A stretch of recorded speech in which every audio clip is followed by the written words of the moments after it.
কেমন আছেন সবাই?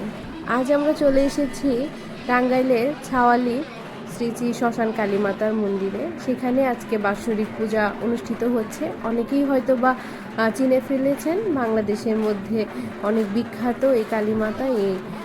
এই কালী মাতা অনেক বড়, আর এখানে শুরু হয়েছে ঢাকের মহড়া। এখানে ৫১টি ঢাক দিয়ে মায়ের অনুষ্ঠান শুভারম্ভ হচ্ছে।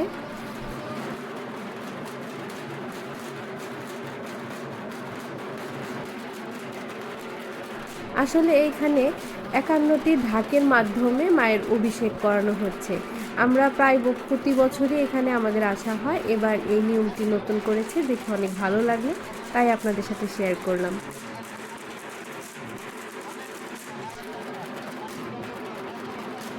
ভিডিওটি ভালো লেগে থাকলে শেয়ার করে দেবেন, আর এরকম নতুন নতুন ভিডিও পেতে অবশ্যই আমাদেরকে ফলো করে রাখবেন। ধন্যবাদ সবাইকে।